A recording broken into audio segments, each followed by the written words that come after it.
Mohon izin kita mulai Ya.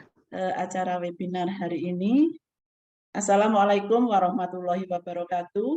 Waalaikumsalam warahmatullahi wabarakatuh. Selamat sore dan salam sejahtera bagi kita semuanya. Yang terhormat Ibu Kepala Dinas Sosial P3A-KB Kabupaten Bondowoso, dan yang kami hormati Bapak Ibu Kepala Perangkat Daerah se-Kabupaten Bondowoso atau beliaunya yang mewakili, dan yang kami hormati perwakilan dari organisasi yang tergabung di GUW atau di Gabungan Organisasi Wanita, dan alhamdulillah selamat bergabung ini hadir secara langsung ini Ibu Ketua Dharma Wanita Persatuan Kabupaten Bondowoso, matur nuwun Bu Sek. Ini juga langsung hadir secara pribadi.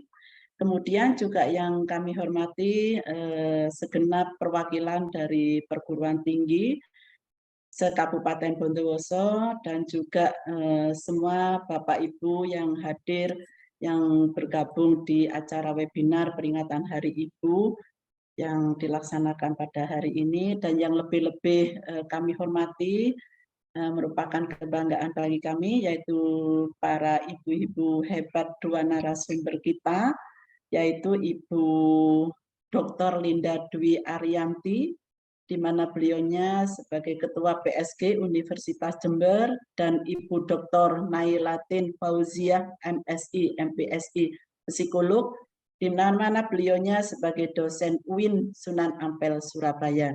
Terima kasih kepada beliau-beliaunya yang sudah menyempatkan waktu untuk hadir memenuhi undangan kami, khususnya yaitu peringatan Hari Ibu di Kabupaten Bondowoso, serta Bapak Ibu hadirin yang bergabung di kegiatan ini. Syukur alhamdulillah kita panjatkan kehadirat Allah Subhanahu wa taala atas karunia serta hidayahnya, sehingga pada sore hari ini kita dapat melaksanakan kegiatan webinar, yaitu dalam rangka kita memperingati peringatan Hari Ibu ke-94 tahun 2022, yaitu dengan tema Perempuan Berdaya Indonesia Maju dalam Keadaan Sehat Walafiat. Baiklah, kepada Bapak Ibu sekalian, untuk mempersingkat waktu, kita awali, mari bersama-sama kita mendengarkan lagu Indonesia Raya.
Baik, kepada Bapak Ibu, para hadirin, merupakan acara selanjutnya yaitu sambutan Ibu Kepala Dinas Sosial, Pemberdayaan Perempuan, Perlindungan Anak dan Keluarga Berencana Kabupaten Bondowoso, kepada Ibu Anisatul Hamidah, SAG, SHMSI, MKN, dipersilakan.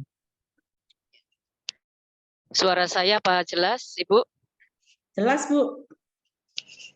Jelas, G? Oke, sambil Ya. bicara.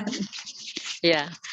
Baik, Assalamualaikum warahmatullahi wabarakatuh. Selamat siang, salam sejahtera untuk kita semua. Bismillah, alhamdulillah, wa syukurillah, wala haula wala quwata illa billah ma ba'du. Yang terhormat Ibu Ketua Dharma Wanita Persatuan Kabupaten Bondowoso, matur nuwun Ibu hadir secara pribadi. Yang kami hormati dua narasumber hebat kita, Mbak Linda dan juga Mbak Nailatin atau Mbak Alin. Yang kami hormati juga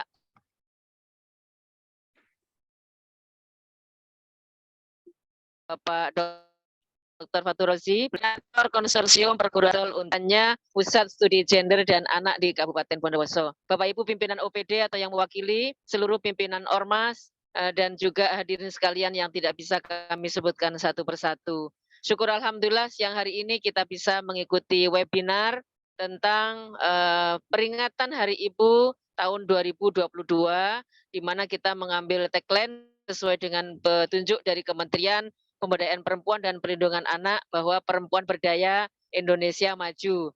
Itu menyemangati kita semua untuk supaya kita terus bergerak, terus semangat bersama-sama untuk supaya para perempuan bisa mengaktualisasikan dirinya sekaligus juga bermanfaat untuk bangsa. Shalawat serta salam semoga abadi tetap tercurahkan kehadiran junjungan Nabi besar Muhammad Shallallahu Alaihi Wasallam. Bapak Ibu sekalian yang kami hormati, yang pertama sekali kami ingin mengucapkan selamat Hari Ibu tahun 2022. Jadi kita semua seolah-olah 22 Desember semuanya memutar video, semuanya mengirimkan ucapan selamat, kemudian juga berlomba-lomba untuk membuat satu konten menarik tentang ibu dan perempuan. Tetapi kemudian pertanyaannya, apa iya sudah sedemikian maju perempuan ketika melihat realitas di Indonesia, khususnya di Kabupaten Bondowoso, yang baru-baru ini kita dihentakkan oleh satu peristiwa, satu kasus ketika ada seorang anak yang diperkosa oleh ayah tirinya, dan itu baru booming berita itu kemarin. Itu karena apa? Salah satu penyebabnya adalah karena broken home. Ibunya kerja di Malaysia, ayahnya ada di Surabaya, dan dia bersama dengan orang yang tidak nyaman. Itu artinya adalah salah satu hal yang membuat pilihan ketika faktor ekonomi, kemudian dia memaksa dia untuk berangkat ke luar negeri untuk alasan ekonomi. Bapak Ibu sekalian, masih banyak faktor lain yang membuat para perempuan tidak bisa bekerja dengan nyaman. Para perempuan mendapatkan satu perlakuan yang seharusnya tidak didapatkannya. Kementerian Pemberdayaan Perempuan Perlindungan Anak adalah perempuan berdaya, Indonesia maju. Kita ingat Rasulullah menyampaikan bahwa an-nisa'u imadul bilad, perempuan itu tiang negara. Ketika perempuan baik seperti itu di hadisnya, maka negara juga akan baik. Dan begitu sebaliknya. Tapi apakah kemudian hadis itu dimaknai begitu saja bahwa seolah-olah masa depan bangsa itu hanya menjadi tanggung jawab perempuan? Tentu tidak. Ketika itu semua sebagai sebuah lecutan kepada kita para perempuan, ketika perempuan dikatakan tiang negara, kalau perempuannya kuat, ya insya Allah juga Indonesia ini juga kuat. Beberapa hal yang menjadi inti persoalan dalam rumah tangga, dalam karakter kepribadian anak-anak seringkali disebabkan oleh tidak berhasilnya sebuah rumah tangga menjaga keharmonisan rumah tangga. Itu pun juga yang kemudian membuat anak-anak kita menjadi kehilangan jati diri, dan maka kemudian ketika kita bersepakat bahwa mari kita kemudian kembali untuk menata kehidupan kita dengan melihat bahwa kemajuan Indonesia itu adalah terdiri dari perempuan-perempuan yang kuat. Mengapa demikian? Majunya Indonesia, majunya Bondowoso jika terdiri dari rumah tangga yang memiliki ketahanan keluarga. Ketahanan keluarga itu akan terjadi, akan menjadi ideal ketika perempuannya itu juga kuat. ketika perempuannya memiliki kualitas dan kapasitas. Itu yang harus kita maknai hari ini. Kita melakukan refleksi, nanti Ibu Dr. Nailatin akan melihat dan mengupas dari sisi mana ketika perempuan tidak memiliki bargaining position, tidak memiliki daya posisi tawar yang cukup, baik di rumah tangga, diakibatkan oleh KDRT, diakibatkan oleh kondisi psikis, dan tuntutan zaman yang hari ini kadang-kadang kita juga nggak bisa mengejarnya. Begitu wajahnya. Yang kedua nanti Bu Linda juga akan bercerita tentang bagaimana supaya pemberdayaan dan penguatan perempuan itu juga harus dimulai di semua lini untuk termasuk di dunia perguruan tinggi. Mudah-mudahan hari ini sudah hadir Pak Doktor dan juga seluruh perguruan tinggi se-Kabupaten Bondowoso. Hari ini makanya kita kerjasamanya dengan perguruan tinggi dan juga GOW, Gabungan Organisasi Wanita. Terima kasih yang telah menggerakkan para organisasi perempuan di Bondowoso untuk semakin maju, menggeliat, dan menata ke depan. Karena majunya Bondowoso itu juga ditentukan salah satunya oleh kualitas dan kapasitas perempuan yang ada di Bondowoso. Hari ini memang masih imbang, tidak berbeda jauh jumlah laki-laki dan perempuan di Kabupaten Bondowoso. Tetapi kalau kita lihat seberapa rendahnya angka rata-rata lama sekolah, dan itu juga yang banyak dialami oleh para perempuan. Sehingga Bapak Ibu sekalian, satu kata kuncinya adalah mari kita sama-sama meningkatkan kualitas dan kapasitas perempuan di Kabupaten Bondowoso. Kita akan siapkan anak-anak generasi muda Bondowoso dengan didampingi oleh para ibu yang hebat, oleh para ibu yang kuat, oleh para ibu yang memiliki mimpi yang tinggi untuk anak-anaknya. Kita akan siapkan generasi emas Indonesia berkualitas dengan lebih dahulu kita menghebatkan para perempuan dan ibu di Kabupaten Bondowoso. Sekali lagi, terima kasih kepada seluruh hadirin yang sudah berkenan bergabung, dan kami nanti mohon sumbangsih, masukan, saran untuk bagaimana program pemberdayaan perempuan yang akan datang bisa semakin maksimal di Kabupaten Bondowoso. Kami punya program sekolah perempuan untuk peningkatan kualitas hidup, yang itu semua siswanya adalah perempuan. Kami punya sekolah orang tua hebat, dan juga selantang yang rata-rata siswanya itu adalah juga para perempuan.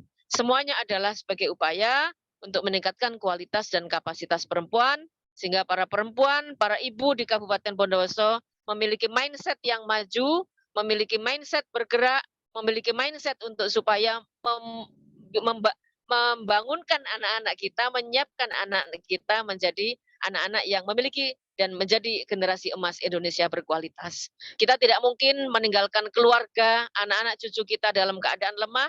Dalam Quran disebutkan, dan takutlah kalian, khawatirlah kalian ketika meninggalkan generasi dalam keadaan lemah.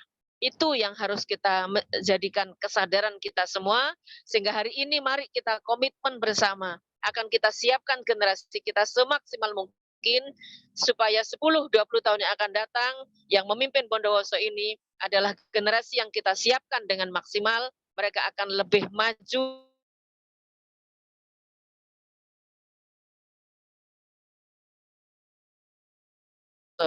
Terima kasih untuk para ibu juga mensupport kegiatan kita semuanya. Sekali lagi selamat Hari Ibu. Terima kasih. Semoga kita senantiasa diberikan kekuatan, keberkahan untuk menjadi perempuan kuat, perempuan yang terus mengabdikan diri kita untuk kemaslahatan bangsa.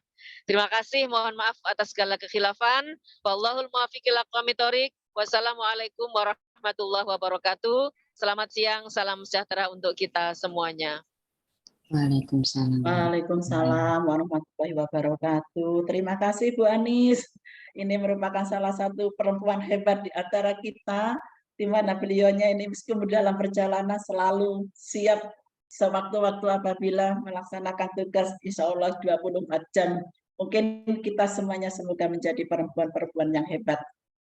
Baik, terima kasih sekali lagi kami ucapkan kepada Ibu Kepala Dinas Sosial P3A KB Kabupaten Bondowoso, di mana beliaunya ini dalam perjalanan. Semoga lancar, selamat sampai di tempat tujuan. Amin.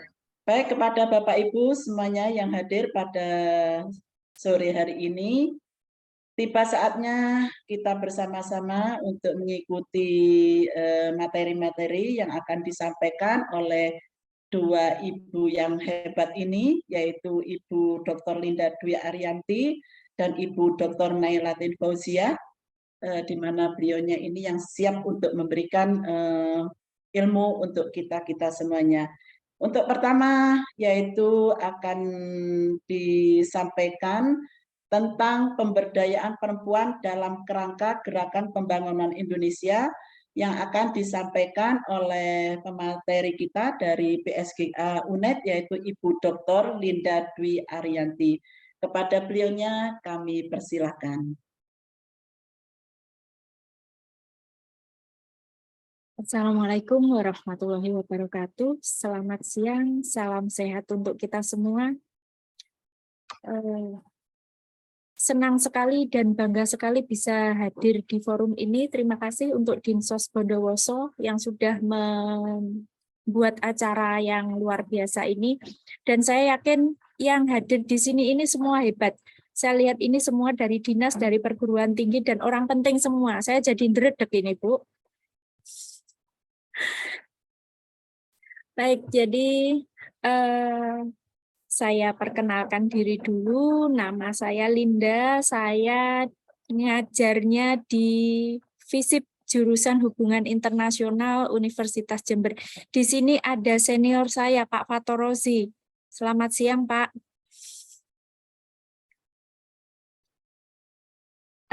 Saya langsung izin untuk share screen saja, nggih.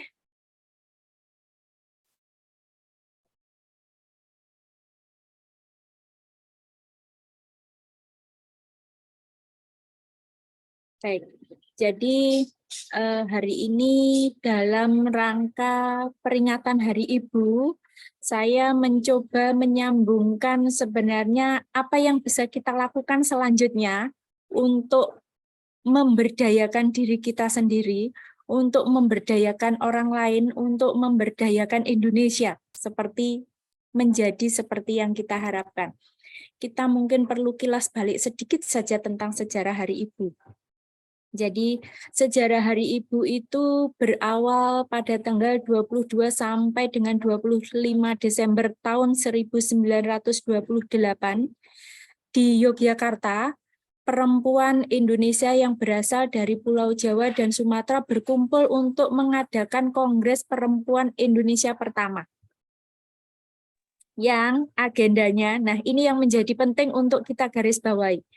Agenda utamanya adalah Persatuan Perempuan Nusantara, peranan perempuan dalam perjuangan kemerdekaan, peranan perempuan dalam berbagai aspek pembangunan bangsa, perbaikan gizi dan kesehatan bagi ibu dan balita, pernikahan usia dini bagi perempuan, dan lain-lain.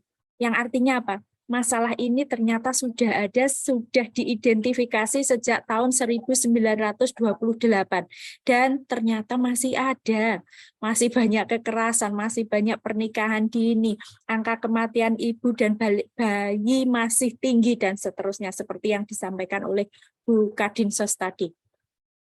Kemudian pada Juli 1935 dilaksanakan Kongres Perempuan Indonesia kedua yang membentuk Badan Pemberantasan Buta Huruf. Jadi ketertinggalan perempuan dalam pendidikan itu juga sudah dibahas sejak tahun 1935. Sampai sekarang kesenjangan pendidikan antara laki-laki dan perempuan masih ada loh. Kemudian juga di Kongres kedua itu mereka juga sudah membahas perlakuan tidak wajar atau diskriminatif atas buruh perempuan di perusahaan batik di Lasem, Rembang. Dan permasalahan buruh perempuan hingga saat ini pun masih banyak terjadi. Cuti haid tidak diberikan, cuti hamil, cuti melahirkan, bahkan ketika melahirkan bisa jadi diputus kontraknya dan seterusnya, itu masih banyak terjadi. Berikutnya, penetapan Hari Ibu itu disepakati pada tahun 1938 dan pernah dirayakan dengan cara yang paling meriah pada tahun 1953 di 85 kota di Indonesia.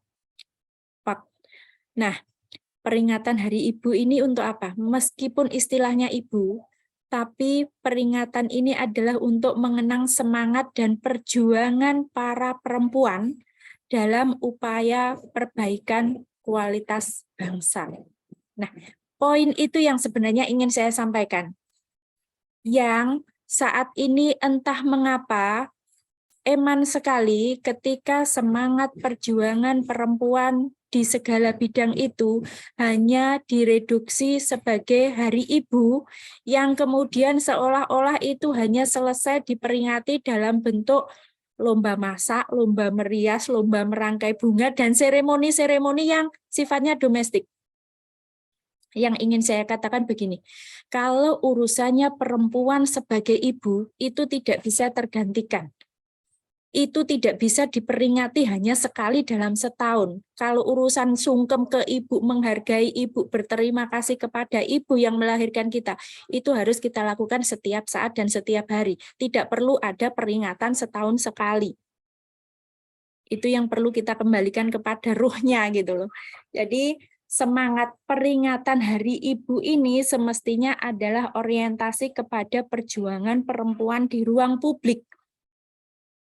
Di mana perjuangan ini arahnya bukan hanya menyelamatkan perempuan ketika berkiprah di ruang publik, tapi juga ketika perempuan menjalankan fungsinya di rumah tangga dan dalam konteks dia sebagai warga negara. Jadi sekali lagi satu hal, menjadi ironis ketika peringatan yang harusnya menjadi Hari Gerakan Perempuan Indonesia itu kemudian justru digunakan untuk mendorong perempuan masuk ke ruang publik, ke ruang domestik. Perempuan disuruh berkebaya, perempuan disuruh berdandan, perempuan disuruh masak, dan seterusnya. Nggak usah disuruh, itu sudah aktivitas perempuan seperti biasanya. Nah, selanjutnya, perempuan memiliki peran yang penting dalam menjaga kehidupan bermasyarakat, berbangsa, maupun bernegara. Ada banyak peran. Yang pertama, peran reproduktif. Ini yang tidak bisa tergantikan oleh orang lain. Hamil, melahirkan, menyusui, dan seterusnya. Ada sekian rangkaian yang mengikuti itu.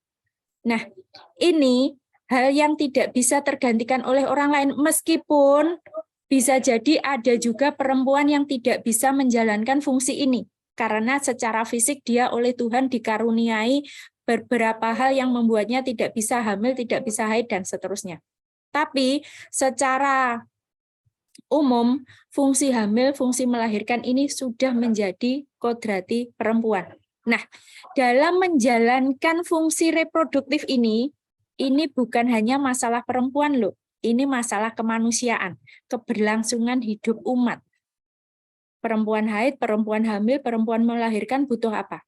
Butuh jaminan kesehatan reproduksi, butuh pemenuhan kebutuhan pangan yang baik dan bergizi sehingga dia tidak melahirkan anak yang stunting, dia tidak mengalami anemia, angka kematian ibu dan bayi bisa terselamatkan, dan seterusnya.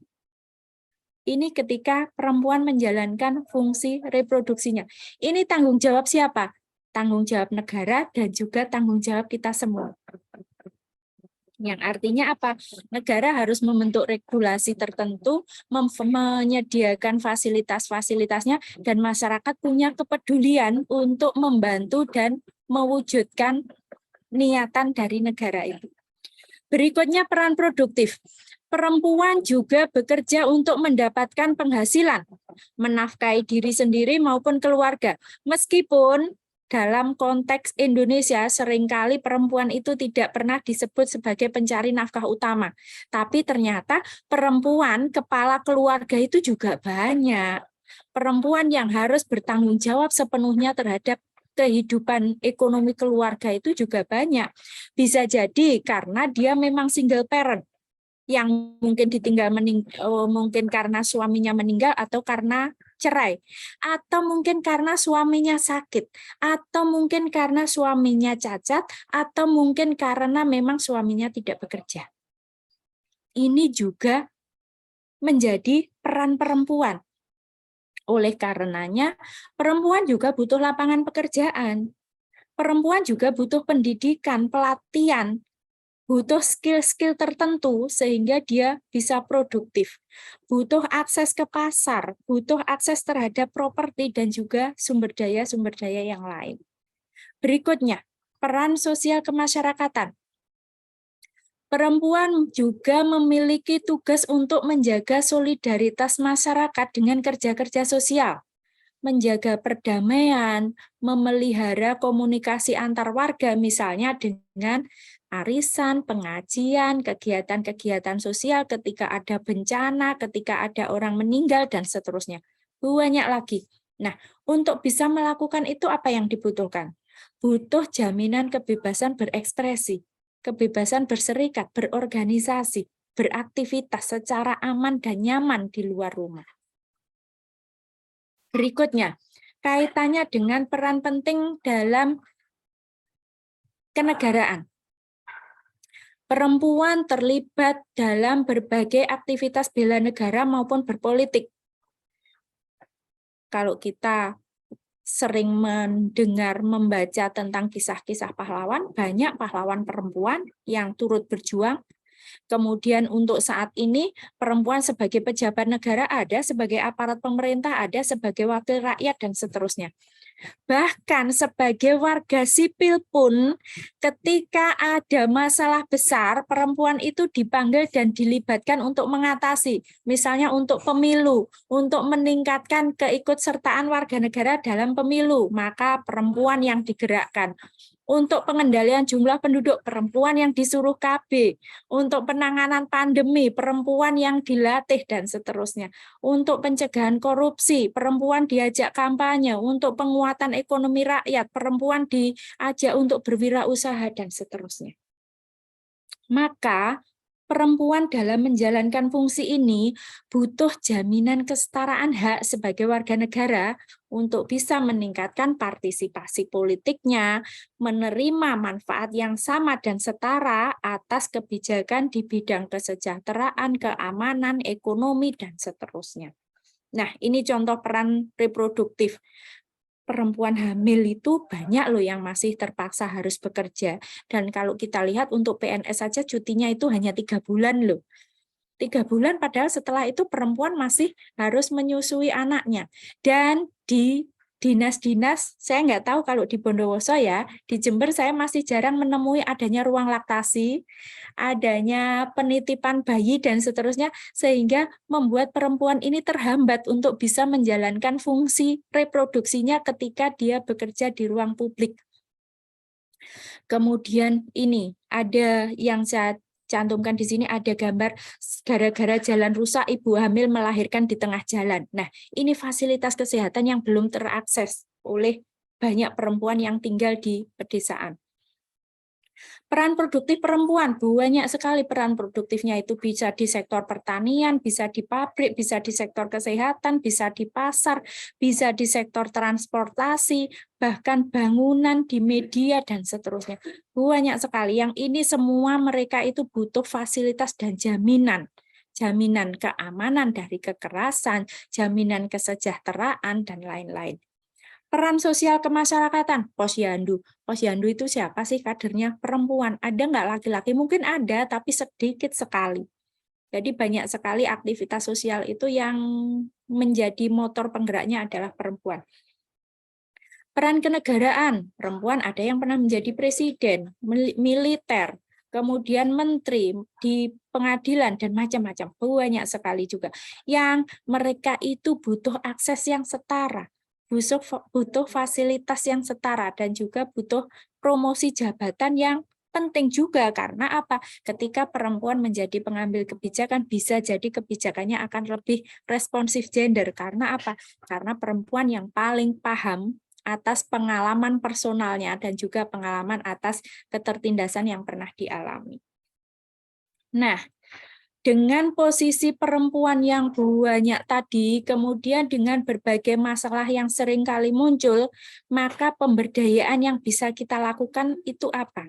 Saya mengatakan kita karena masing-masing dari yang ada di sini, saya yakin memiliki peran sendiri-sendiri. GOW dengan organisasi yang besar itu, yang merangkul banyak perempuan itu harus memiliki konsep sendiri dalam memberdayakan perempuan. Dinas Sosial DP3AKB juga begitu. Demikian juga mungkin Dinas Kominfo. Demikian juga mungkin dari perguruan tinggi. Masing-masing punya lahan sendiri, masing-masing punya cara sendiri untuk mendekati perempuan-perempuan untuk diberdayakan. Caranya bagaimana? Kita harus melihatnya dengan suatu yang kompleks. Kita perlu melihat pendekatan, bisa jadi melihat sukunya, agama, kelas sosial, ruang aktivitas. Ini bukan untuk mendiskriminasi atau membedakan, tapi justru kita gunakan untuk mengenali. Kalau dari suku Madura, kebiasaan-kebiasaannya seperti apa? Maka pemberdayaan yang kita lakukan harus menyesuaikan dengan kebiasaan itu supaya diterima oleh masyarakat. Kaitannya dengan agama atau keyakinan, ya supaya yang kita lakukan itu tidak bertentangan dengan keyakinan mereka, supaya tidak menimbulkan hal yang kontraproduktif. Kelas sosial, masing-masing perempuan itu kalau berada dalam kelas-kelas tertentu sudah pasti fasilitas dan model pemberdayaan yang dibutuhkannya juga berbeda. Demikian juga dengan mengenali ruang aktivitasnya. Kalau misalnya kita membuat program pemberdayaan perempuan berupa apa? Pelatihan jahit, semua perempuan dilatih jahit. Padahal bisa jadi enggak semuanya perempuan itu butuh. Artinya apa? Mungkin ada yang enggak suka menjahit, berarti perlu difasilitasi dengan cara lain. Mungkin ada yang lebih suka bermain di media sosial, maka pelatihan yang seharusnya dilakukan adalah bagaimana memanfaatkan media sosial untuk hal-hal yang produktif, misalnya begitu. Nah, bentuk pemberdayaan ini bisa secara formal berupa kebijakan atau regulasi, bisa juga non-formal. Kalau yang formal ini bisa berbagai macam kebijakan, kita sudah tahu itu dari pemerintah, mulai dari pengarus utamaan gender, kemudian pencanangan sampai SDGs desa itu, kemudian pencanangan desa ramah perempuan dan peduli anak, dan banyak sekali. Yang orientasinya bisa jadi perlindungan perempuan dari kekerasan, kemudian affirmative action atau tindakan-tindakan khusus untuk perempuan supaya berada pada kondisi tertentu, yaitu misalnya kuota 30% untuk perempuan di politik, kemudian pemberian beasiswa-beasiswa yang prioritasnya untuk perempuan dan terutama yang tinggal di wilayah pinggiran atau untuk yang difabel seperti itu. Kemudian peningkatan APKM, akses, partisipasi, kontrol, dan manfaat dalam pembangunan. Ini banyak sekali dilakukan, diantaranya adalah banyak sekali program-program yang saat ini dengan sasaran perempuan. Nah, sedangkan yang non-formal itu bisa dilakukan dengan membangun kesadaran kritis, solidaritas, dan perlawanan. Yang saya maksud ini adalah perlawanan terhadap segala sesuatu yang memang itu menindas bagi perempuan. Membangun kesadaran kritis. Nah, ini yang seperti yang sudah dilakukan oleh Dinsos Bondowoso ya, ada Sekoper, ada Selantang, dan seterusnya. Membangun kesadaran kritis itu penting. Karena ketika orang sadar itu orang bisa memiliki semangat untuk melakukan apa saja. Ada aturan, ada fasilitas, tapi orangnya tidak memiliki kesadaran, maka dia tidak akan bergerak. Maka jalur formal maupun non-formal itu harus dilakukan, baik oleh dinas maupun oleh elemen-elemen masyarakat yang lain. Non-formal ini juga bisa dilakukan oleh elemen-elemen masyarakat yang lain, seperti GOW, mungkin muslimat, fatayat, dan lain-lain, yang melalui pengajian itu bisa membangun solidaritas antar perempuan, mendorong untuk saling membantu mendirikan usaha, mungkin mendorong adanya peluang usaha, kemudian mendorong dia bangkit ketika dia mengalami kekerasan, dan seterusnya. Kenapa penting? Karena ada prinsip keadilan bahwa laki-laki dan perempuan itu memiliki hak dan kewajiban yang sama. Maka perlu adanya pemberdayaan dengan memprioritaskan perempuan. Kemudian asumsi berikutnya adalah argumen pragmatis bahwa femininitas perempuan yang konstruktif, ramah, dan beretika kepedulian itu sangat penting untuk membangun kehidupan masyarakat yang damai.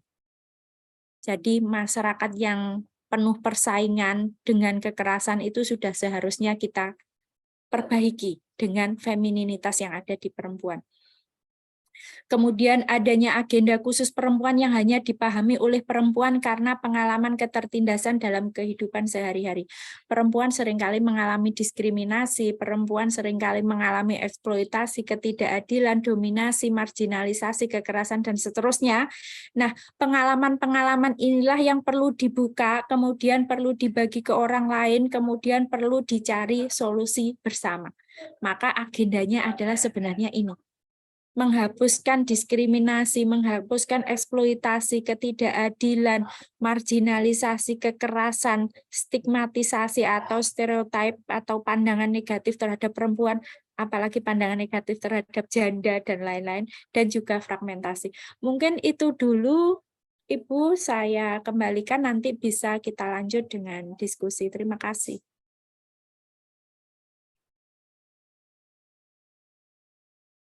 Baik, terima kasih Ibu Dr. Linda. Tadi sudah menjelaskan begitu gamblang dan insya Allah ini sangat sangat bermanfaat untuk kita semuanya. Mungkin untuk ini teknis, mungkin lanjut ke pemateri kedua dulu Bu Linda. Nanti untuk tanya jawabnya nanti di sesi terakhir. Mungkin demikian, G. Terima kasih. Ya. Baik, terima kasih sekali lagi kami ucapkan kepada Ibu Linda, tadi sudah memberikan materinya. Kepada Bapak Ibu sekalian yang kami hormati, tiba saatnya yaitu untuk pemateri kedua, yaitu tentang penguatan perempuan berdaya untuk Indonesia Jaya. Kepada beliaunya Ibu Dr. Naila Fauziah, MSI, MPSI Psikolog, kami persilahkan. Monggo katuran. Matur suwun Ibu. Assalamualaikum warahmatullahi wabarakatuh. Waalaikumsalam warahmatullahi wabarakatuh. Yang saya hormati Ibu Anisatul Hamidah, MSI, Ibu Kepala Dinas Sosial P3 KB Bondowoso beserta jajarannya. Yang saya hormati segenap perwakilan peserta di Zoom ini, perwakilan dari universitas, organisasi masyarakat, kemudian Bapak Ibu sekalian semuanya yang hadir ya. Alhamdulillah, matur suwun sangat senang sekali bisa bertemu lagi di Bondowoso meskipun melalui virtual ya. Satu yang saya kangeni Bondowoso itu kopinya, Bu. Oh, siap. Nggih, kopinya enak sekali loh, Bu. Iya, Blue Mountain-nya itu ya. Alhamdulillah, yang saya hormati juga Bu Dr. Linda. Salam kenal Ibu. Nggih, alhamdulillah ya. Semoga silaturahmi kita ini membawa berkah dan manfaat. Bapak Ibu sekalian, saya mohon izin share untuk share screen-nya. Oke. Selamat Hari Ibu untuk Bapak Ibu-ibu semua, kita semuanya ya. Hari ini kita refleksi yang luar biasa pada titik ini sebagai ibu dan perempuan. Tapi keberhasilan ibu atau perempuan itu juga tidak pernah dilepaskan dari peran laki-laki atau orang laki-laki yang ada di samping kita, yaitu suami. Nah, suami atau orang tua kita. Oke. Oke. Ada perkembangan yang luar biasa Bapak Ibu, yang ini kita tidak bisa menghindari ya. Ini perkembangan secara global terkait dengan perkembangan industri. Dan perkembangan industri ini akan berdampak pada keberadaan dan keberdayaan perempuan. Nah, sehingga kita sebagai perempuan dan sebagai ibu yang punya tanggung jawab besar untuk melahirkan atau menciptakan atau membentuk generasi yang memang harus siap terhadap situasi apapun yang akan terjadi. Nah, ini perjalanan industri kita kalau di Indonesia itu pada tahap yang keempat. Nah, yang keempat ini kita sudah mulai merasakan ya bagaimana media sosial atau cyber psychological system itu yang menjadi motor bagaimana kehidupan kita bergerak. Kita ingin kayak seperti ini misalnya ya, kalau dulu kita mau sharing, kita mau diskusi, kita harus ketemu. Saya harus ke Bondowoso, perjalanan butuh berapa jam, terus kemudian banyak hal lah yang harus ada energi, ada waktu yang harus dikeluarkan untuk itu. Tapi hari ini kita tidak, kita cukup dengan berada di rumah masing-masing, berada di tempat kerja masing-masing, kita bisa mengakses, kita bisa berdiskusi, kita bisa berdialog, kita bisa bertemu kangen. Karena apa? Ada media elektronika atau IT, yaitu berupa Zoom salah satunya.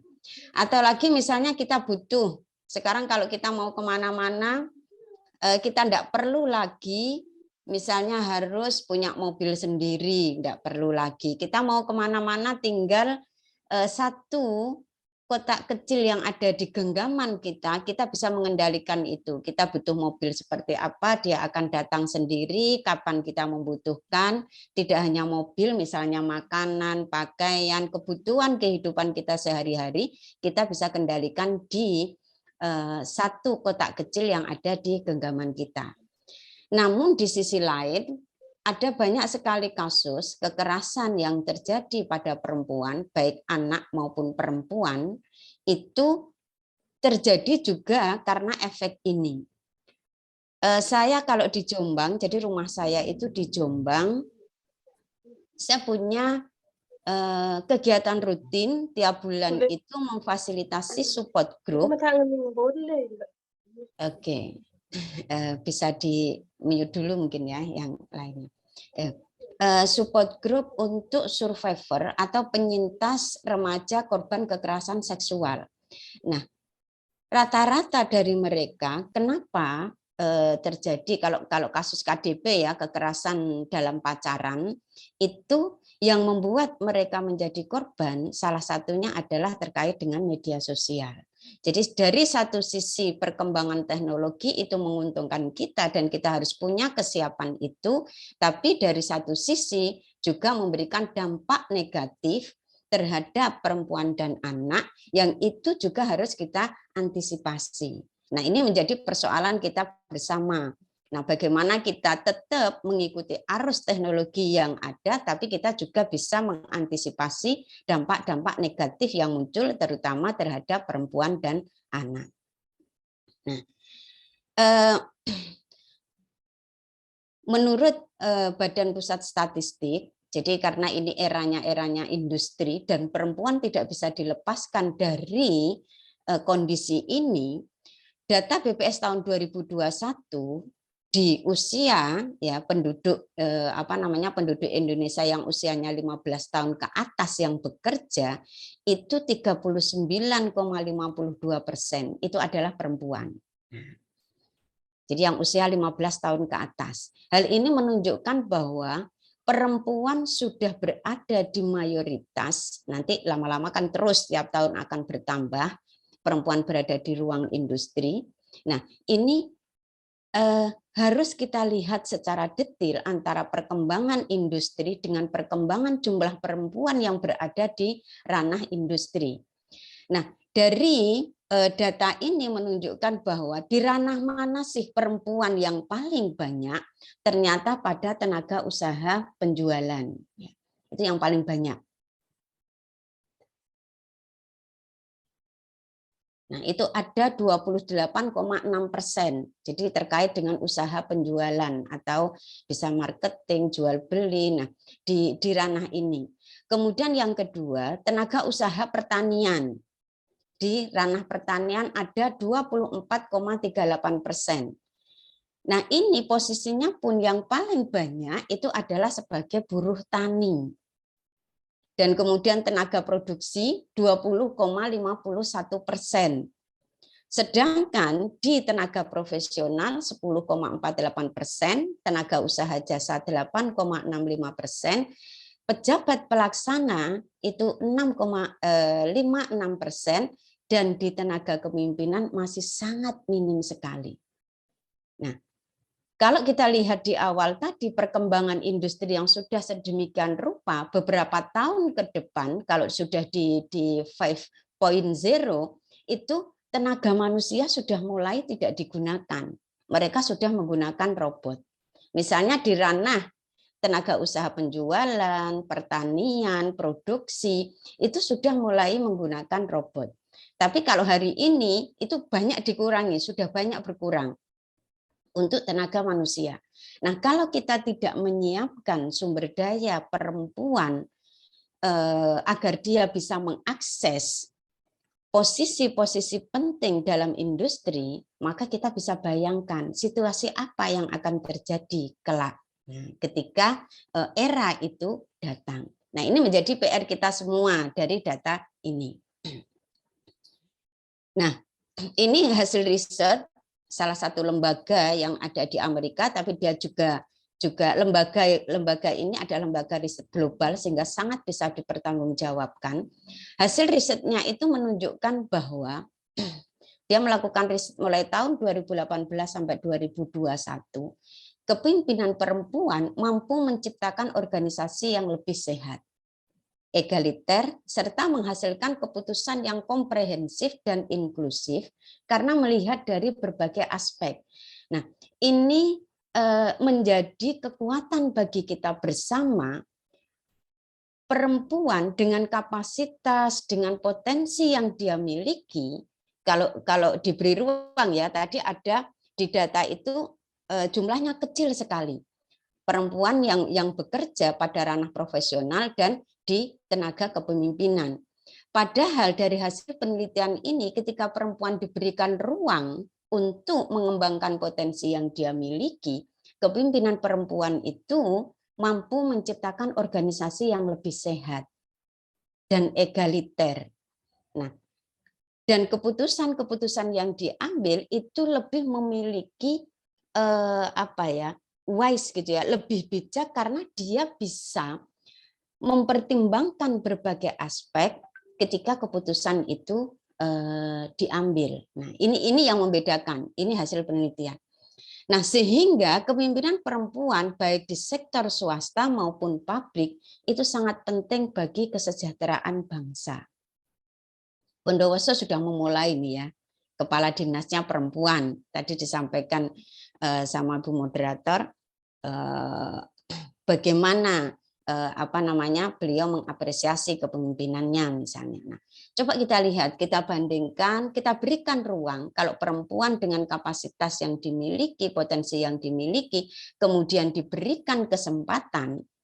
Nah, hasil penelitian ini menunjukkan bahwa ada hasil yang sangat berbeda dibandingkan dengan laki-laki misalnya ya. Nah, cuma hari ini kesempatan itu belum banyak diberikan oleh perempuan dalam hal pengembangan kapasitas, potensi, apalagi dalam hal kepemimpinan. Ruangnya masih sangat kecil sekali. Nah, di ruang publik, di ruang industri, betapa perempuan secara penelitian menunjukkan atau ada banyak sekali bukti bahwa perempuan berhasil membawa sebuah perusahaan, membawa sebuah kepemimpinan itu menjadi jauh lebih baik. Tapi di sisi lain, perempuan ketika berada di ranah domestik, dia tidak bisa dilepaskan dengan peran-peran yang krusial juga. Perempuan di ranah domestik, dia sebagai ibu, dia sebagai istri, dia juga sebagai perempuan. Nah, sebagai ibu, karena hari ini kita hari ibu dan kita mencoba merefleksikan perempuan sebagai ibu, sebagai istri, dan sebagai perempuan. Nah, di rumah ibu itu sebagai pondasi di mana rumah itu dibangun. Jadi kalau ibarat rumah, pondasinya itu adalah ibu. Kita sering mendengarkan makalah bahwa ibu adalah madrasah yang pertama untuk anak-anaknya. Sampai bahasa untuk anak kecil pun, bahasa yang digunakan istilahnya adalah bahasa ibu. Karena memang ibu dianggap sebagai pondasi atau dasar di mana rumah itu dibangun. Kemudian ibu itu segalanya bagi anak-anak. Kita lihat bagaimana apresiasi. Pagi-pagi saya sudah dicium anak saya untuk mengucapkan selamat hari ibu. Nah, rasanya gimana begitu ya. Nah, untuk kemudian kita merefleksikan kembali. Saya ini jadi ibu yang seperti apa ya. Nah, karena memang ibu atau ibu saya sendiri aja buat saya adalah segala-galanya. Ibu saya itu SMP tidak lulus, tapi dia bisa membawa saya menjadi dokter misalnya. Nah, itu sesuatu yang luar biasa karena doanya, karena cintanya, kasih sayangnya. Nah, kemudian ibu selalu bersedia berkontribusi untuk pengasuhan yang lebih baik. Semua ibu saya yakin dia pengen bagaimana bisa melakukan yang terbaik untuk anak-anaknya. Saya yakin itu dalam hati kecil, meskipun ada banyak kasus misalnya kekerasan yang dilakukan oleh ibu pada anaknya. Tapi ketika motherhood, setiap ibu itu punya keibuan yang itu dia memberikan pengasuhan, memberikan cinta, itu pengennya adalah yang terbaik untuk anak-anaknya. Nah, kemudian di rumah, ibu juga memiliki peran dan tanggung jawab terkait dengan pendidikan anak-anak, kesehatan anak-anak, dan kesejahteraan anak-anak.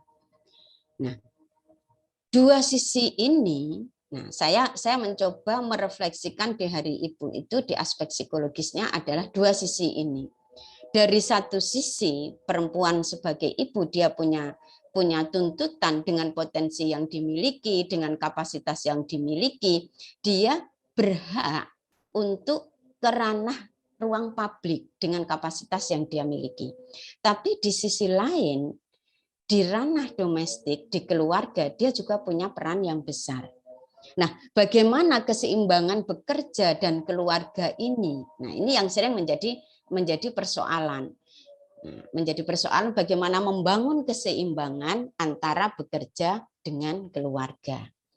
Nah, karena bekerja pun itu perlu buat perempuan terkait dengan keberdayaan ekonomi dia atau ekonomi keluarga, perempuan sebagai penyangga ekonomi keluarga. Nah, ini yang sering menjadi permasalahan dan hari ini juga menjadi topik yang menarik yang dikaji di psikologi.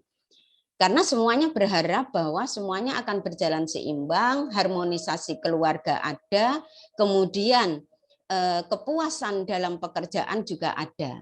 Nah, yang menjadi dasar itu adalah bagaimana work family balance-nya ini ada atau orang mengalami itu. Nah, sebenarnya work family balance ini dua-duanya antara suami maupun istri. Tapi karena fokus kita di sini adalah Hari Ibu, kita mencoba mengeksplorasi terkait bagaimana perempuan merasakan keseimbangan atau dia mencapai keseimbangan antara pekerjaan dan keluarga. Nah, keseimbangan keluarga dan kerja itu dalam konsep psikologi ada, saya mengambil dua definisi ini. Yang pertama yaitu suatu evaluasi menyeluruh terhadap capaian peran yang dilakukan individu sehubungan dengan harapan akan adanya negosiasi dan berbagi peran dengan partner dalam menjalankan perannya baik dalam domain kerja maupun dalam domain keluarga.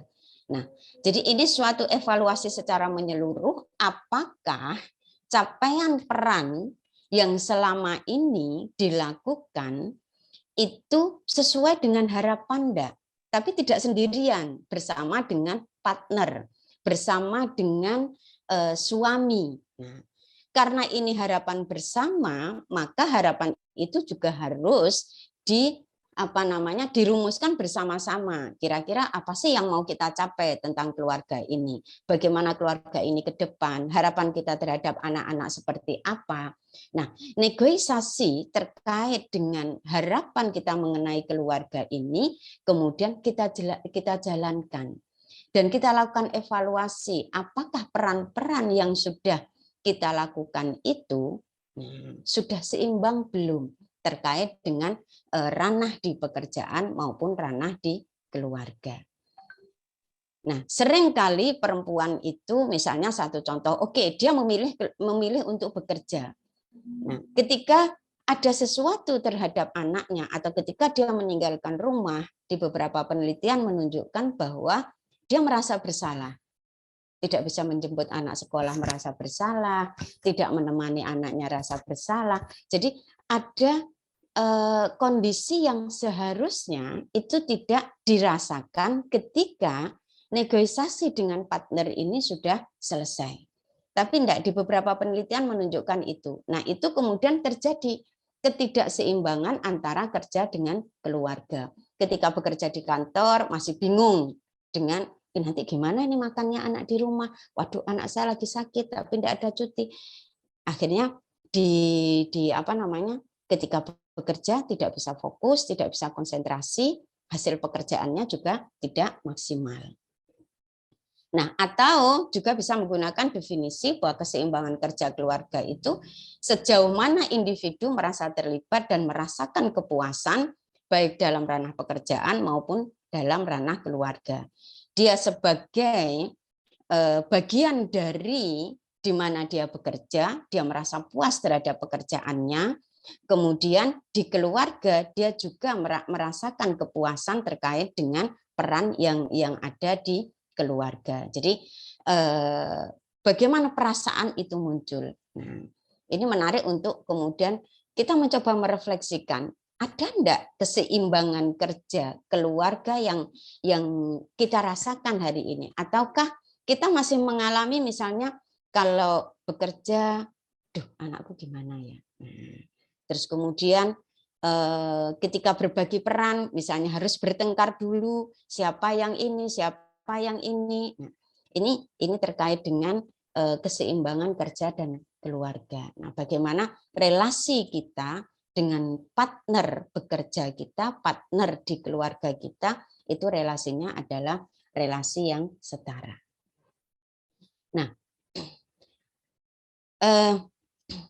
jadi kalau kenapa keseimbangan terkait dengan bekerja dan keluarga ini menjadi isu isu menarik di psikologi, karena sekarang banyak yang mengkaji ini, karena memang ada dampak ketika keseimbangan itu tidak terjadi, itu berdampak pada kesehatan mental. Contoh misalnya mudah stres, emosi tidak stabil. Nah, ini terkait dengan kesehatan mental. Nah, atau misalnya terganggu juga aktivitas kita sehari-hari, jadi bad mood atau pekerjaan kita tidak terselesaikan dengan baik, atau misalnya kita gelisah, nah berdampak pada kesehatan mental. Kemudian juga berdampak pada kesehatan fisik. Kondisi psikologis itu ada di psikologi itu namanya psikosomatis ya, atau somatoform. Somatoform itu atau psikosomatis itu karena kondisi psikologis kita merasa cemas, kita merasa stres, kemudian berdampak secara fisik. Contoh misalnya mudah pusing, sakit perut, gatal, atau keluhan-keluhan yang lain yang sebenarnya itu efek dari kondisi psikologis. Nah, kondisi psikologis ini disebabkan karena apa? Ya karena tadi tidak ada keseimbangan dalam pekerjaan dan keluarga. Kemudian muncul konflik keluarga. Jadi akhirnya karena tidak ada keseimbangan peran tadi atau tidak ada negosiasi yang bagus dalam peran keluarga, akhirnya terjadilah konflik.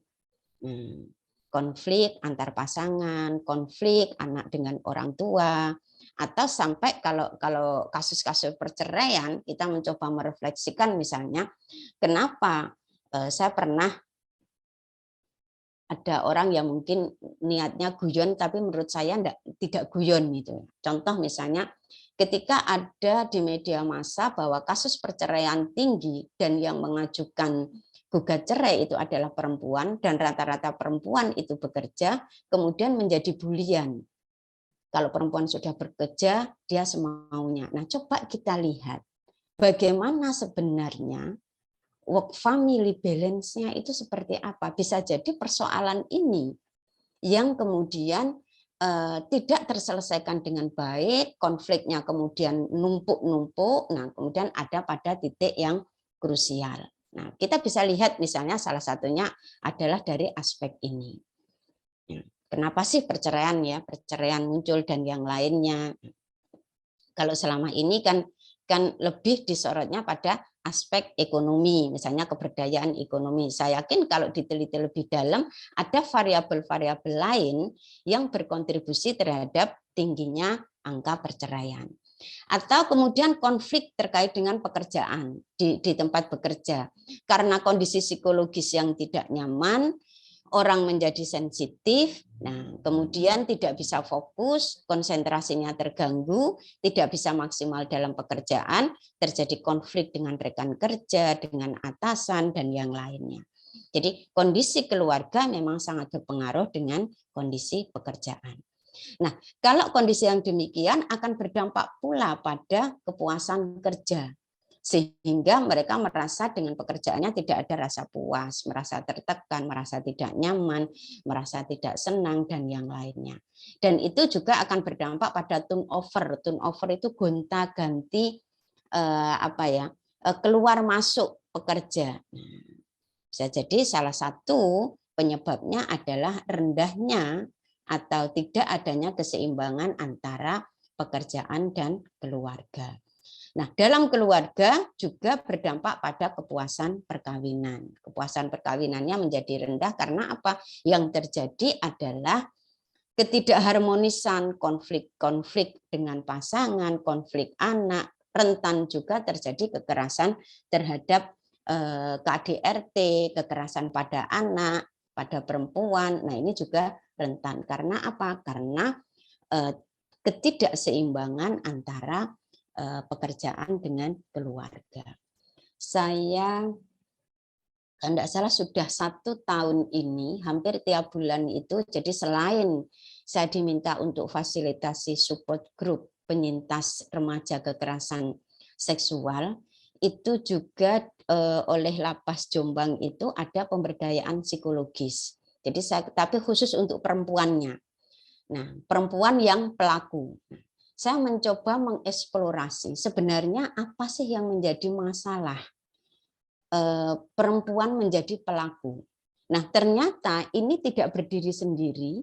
Jadi ada kaitannya, rata-rata mereka yang hampir semuanya, tidak rata-rata, hampir semuanya yang saya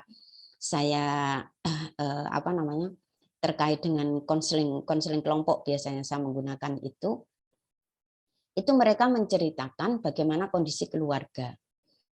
Dan mereka mengalami kekerasan dalam keluarga. Nah, jadi KDRT, korban KDRT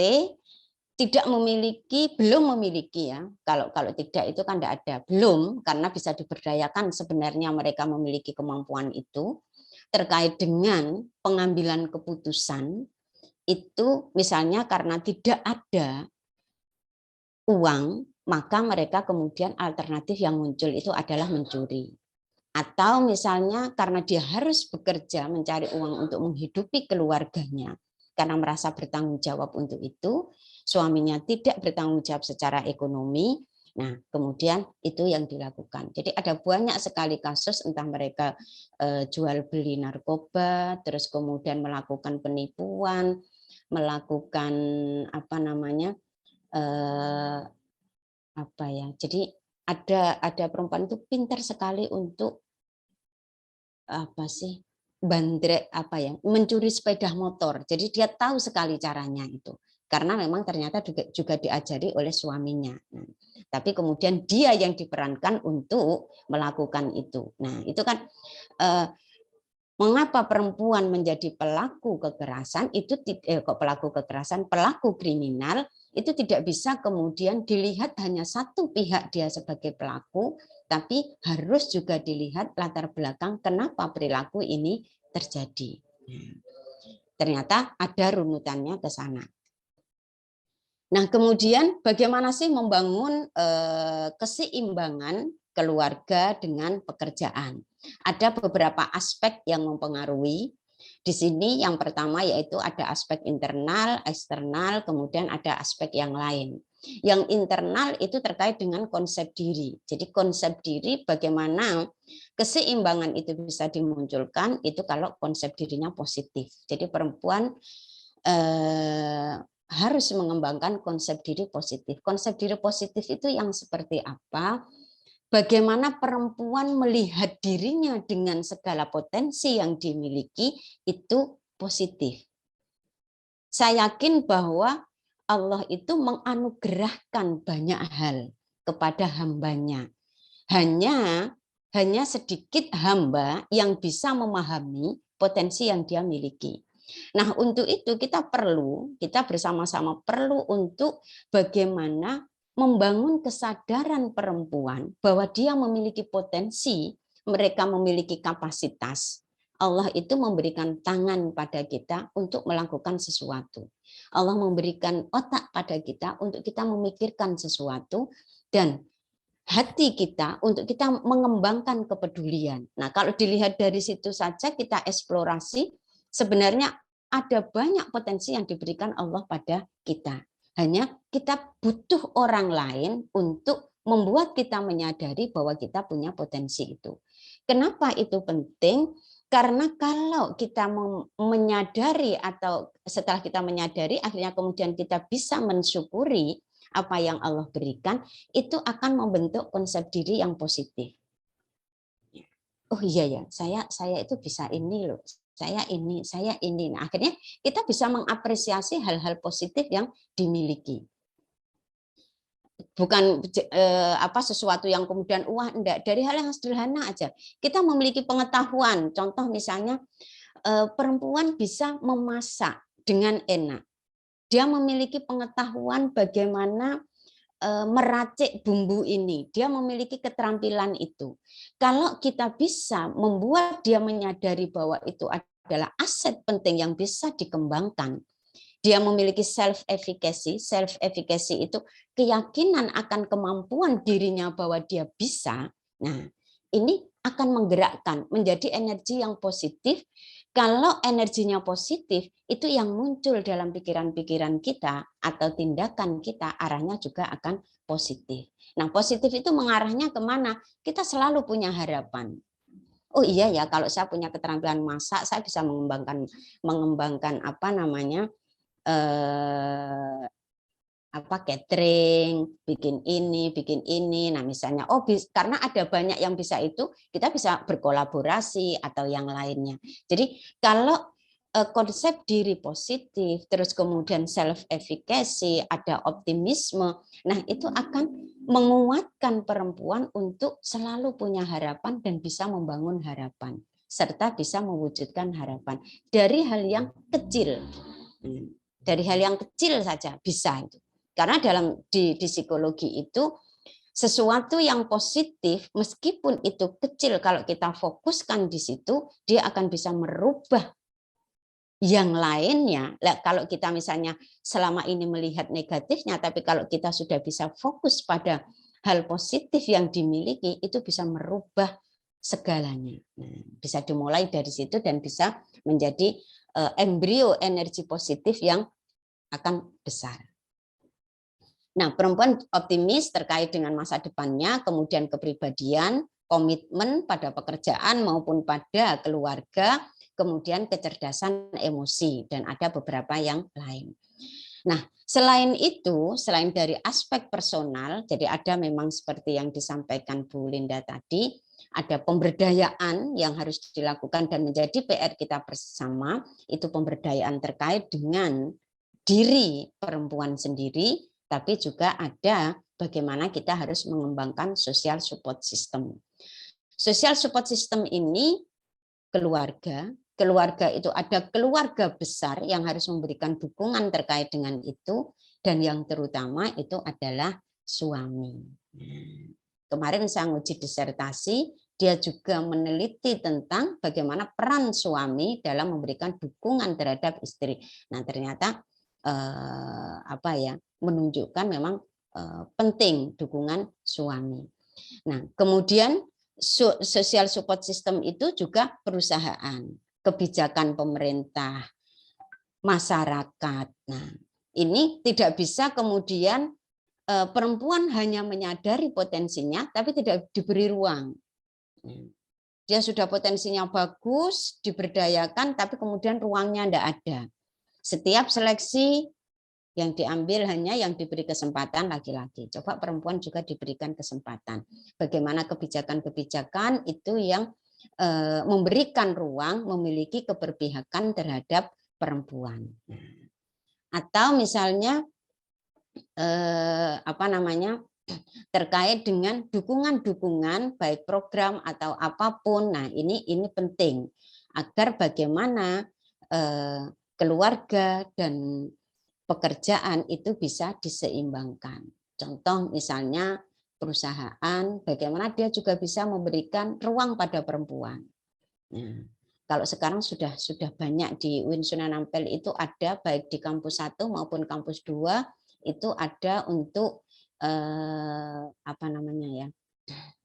ada PAUD. Jadi PAUD itu untuk pengasuhan anak. Kalau di psikologi, saya ngajar di Fakultas Psikologi dan Kesehatan, itu ada di gedungnya itu sudah ada ruang untuk laktasi, misalnya menyusui, sehingga perempuan yang punya anak itu mereka nyaman untuk menyusui sambil bekerja. Dan kemudian misalnya kalau waktunya tidur, anaknya ditempatkan di pengasuhan anak. Jadi itu bentuk support system yang memberikan rasa nyaman pada perempuan ketika mereka bekerja. Karena ASI itu kan juga penting. Sehingga kedua-duanya bisa jalan. Nah, yang tidak kalah penting lagi, aspek yang ketiga yaitu peran gender yang egalitarian. Nah, ini pemahaman tentang peran gender dari pasangan ini menjadi penting. Karena tidak cukup didukung, oke kamu boleh bekerja. Nah, tapi tetap ruang domestik jadi pekerjaannya. Semua jadi habis bekerja, pulang kantor, tetap melakukan pekerjaan rumah semuanya. Nah, itu kan tidak fair juga. Nah, sehingga peran gender egalitarian ini baik terkait dengan peran dalam perkawinan, peran dalam pengasuhan, peran dalam pekerjaan, ini harus menjadi pemahaman bersama. Jadi ada suami atau keluarga memiliki pemahaman tentang bagaimana peran-peran gender tadi, tidak hanya soal pekerjaan dan rumah tangga aja, tapi bagaimana peran gendernya. Jadi itu juga harus jelas di awal. Nah, karena apa, peran gender ini akan bisa menurunkan rasa bersalah perempuan ketika mereka berada di ruang publik. Juga akan memberikan kenyamanan pada perempuan ketika mereka memaksimalkan dengan potensi yang dia miliki. Karena sudah selesai di tingkat pemahaman terkait dengan peran gender. Siapa bisa melakukan apa? Jadi peran gender itu tidak kemudian berbagi yang sangat, kalau saya memaknai ya, tidak kemudian yang sangat rigid sekali, tidak, tapi lebih bagaimana saling melengkapi satu dengan yang lain, saling memahami, saling berkontribusi pada apa yang mau kita capai bersama-sama. Jadi saling mendukung. Nah, di situ. Sehingga baik laki-laki maupun perempuan, baik suami maupun istri, ketika mereka berada di ranah pekerjaan, mereka juga bisa merasa nyaman, bisa memaksimalkan potensi yang dimiliki terhadap pekerjaannya. Ketika berada di rumah juga demikian. Jadi ketika keseimbangan ini terjadi antara pekerjaan dengan keluarga, maka akan berdampak pada bagaimana keharmonisan keluarga, juga akan berdampak pada bagaimana perempuan akan memaksimalkan potensi yang dia miliki dan akan mencapai karirnya yang diimpikan dengan perasaan yang nyaman. Nah, dampaknya akan ke sana. Saya mengambil satu hadis, ini yang terakhir, karena ini yang sering sekali dari beberapa saya ketemu dengan perempuan dan juga dari beberapa penelitian, perempuan seringkali merasa bahwa dia merasa tidak nyaman ketika mengambil peran bekerja di luar ya, peran pekerjaan. Nah, karena ya itu tadi sering kalau di penelitian ada rasa bersalah ketika meninggalkan anak, nanti bagaimana, ada yang kemudian terkait dengan nilai-nilai agama misalnya merasa merasa berdosa dan yang lainnya. Nah, ini ada salah satu hadis ketika Zainab kalau tidak salah waktu itu menanyakan pada Rasulullah melalui Bilal dan dia bercerita bahwa saya bekerja menafkahi keluarga saya, bagaimana menurut pandangan Rasulullah. Kemudian Rasulullah menjawab bahwa dia mendapatkan 2 pahala, pahala nafkah keluarga dan pahala sedekah. Nah, ketika perempuan bekerja, dia pahalanya malah double. Nah, berarti dibolehkan secara agama. Tapi tetap bagaimana membangun keseimbangan tadi itu juga penting. Karena perempuan sebagai pondasi, ibu ya, perempuan sebagai ibu juga menjadi pondasi bagaimana rumah tangga itu dibangun. Saya kira itu, terima kasih.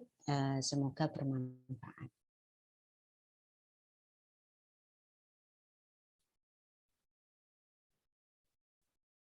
Baik, terima kasih kepada Ibu Dr. Nailatin Fauziah tadi sudah menyampaikan begitu menarik seperti tadi yang sudah beberapa poin telah kami catat.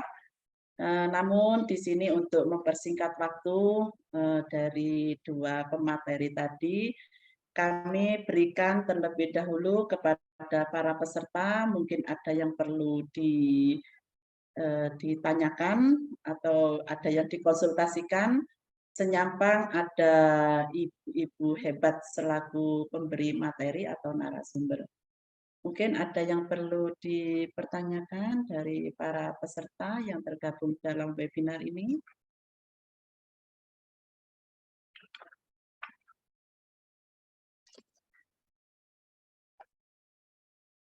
Tadi kami menyikapi atau ada beberapa poin yang telah disampaikan Bu Dr. Linda, bahwa di sini adalah yang terpenting di sini adalah perempuan itu harus berdaya, yaitu dengan pemberdayaan perempuan. Namun di sini di mana beberapa bidang juga peran perempuan itu sangatlah besar artinya, termasuk di peran reproduksi, peran produktif, peran sosial. Namun dengan berbagai macam peran itu pastinya butuh jaminan keselamatan, kesehatan, dan seterusnya. Nah, ini yang juga ada yang resen?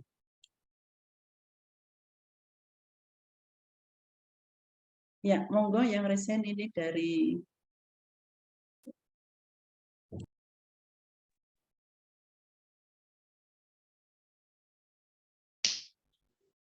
ini resen Mbak Murti, dipersilakan monggo Mbak Murti. Ini dari partner kita yang selalu juga memberikan masukan-masukan. Iya, terima kasih. Assalamualaikum warahmatullahi wabarakatuh. Waalaikumsalam warahmatullahi wabarakatuh. Selamat sore. Alhamdulillah, bersyukur sekali bisa bergabung di forum ini, di mana saya dipertemukan dengan 2 narasumber. Kebetulan saya belum kenal beliaunya, tapi paparan-paparannya sangat luar biasa dan banyak hal baru yang saya dapat. Gitu. Jadi kalau ada beberapa catatan yang menarik untuk saya konsultankan gitu ya. Saya mencoba begini, ketika bicara Hari Ibu sebenarnya kan perempuan-perempuan Indonesia ini diingatkan kembali peran-peran sosialnya atau ranah publik. Kalau urusan pribadi belum selesai, jangan berharap urusan sosialnya, itu fungsi sosialnya itu bisa berjalan dengan baik. Nah, ini yang perlu digarisbawahi. Karena ini Hari Ibu, saya mungkin hanya bertanya terkait peran-peran sosial buat perempuan-perempuan, khususnya Bondowoso, menjawab isu-isu yang makin hari makin dinamis dan tentu ini dipengaruhi dengan faktor-faktor yang berkembang, salah satunya adalah IT, terus kemudian era digital dan era COVID yang sekali lagi ada positif dan negatifnya. Saya mencoba untuk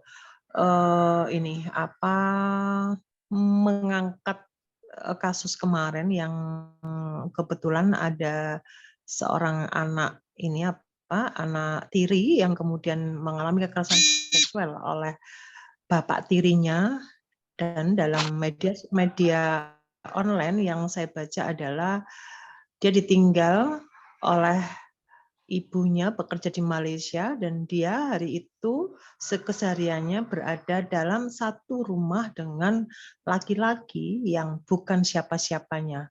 Tanda kutip ya, maksud saya bapak tiri itu kan bukan siapa-siapa sebenarnya, secara biologis tidak, secara sosial atau bukan muhrimnya begitu. Saya sebenarnya menyesalkan keadaan ini terjadi. Kenapa? Kontrol sosial dalam masyarakat rendah sekali. Mereka berdomisili di kota, artinya akses ke pemerintahan ini tidak jauh. Itu satu. Kedua, bagaimana mungkin seorang anak perempuan, gadis lagi 15 tahun, dia ditinggal begitu aja oleh ibunya. Ditinggal begitu saja itu maksud saya tidak disiapkan secara sehat gitu, dijamin keberlangsungannya hanya gara-gara persoalan eksploitasi ekonomi karena dia menjadi beban keluarga sampai ke Malaysia. Dan terjadilah kasus yang menurut kita adalah kasus yang sangat mengiris ya, di mana perempuan 5 kali, kalau nggak salah ya, saya sekali lagi baca di media online, 5 kali mengalami kekerasan seksual oleh bapak tirinya. Dan ini sebenarnya tidak perlu terjadi ketika kontrol sosial itu ada dalam masyarakat. Justru pertanyaan saya, peran-peran perempuan di sekelilingnya itu bagaimana gitu. Aneh sekali ketika seorang perempuan gadis loh ya, ranum-ranumnya 15 tahun, ditinggal satu rumah dengan laki-laki yang tentu kebutuhan biologisnya tidak tersalurkan karena istrinya jauh.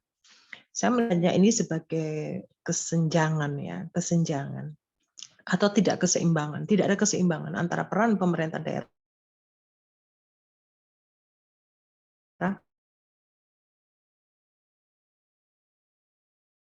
dengan masyarakat sampai 2020.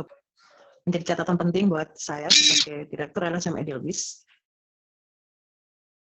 menjadi saya kalender merah gitu.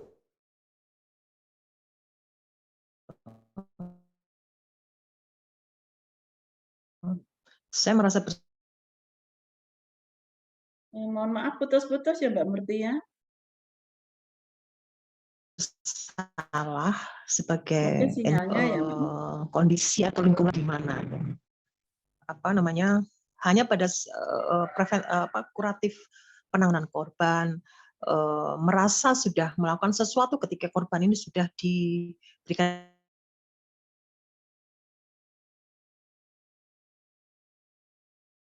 hak-haknya. Kacamata kami tidak seperti itu. Justru harusnya preventif atau menciptakan sesuatu yang ini masalah yang sebenarnya bisa diatasi. Narasumber yang kedua tadi, ya saya bisa hubungan dua-duanya sih. Ada fungsi sosial, peran-peran sosial di masyarakat,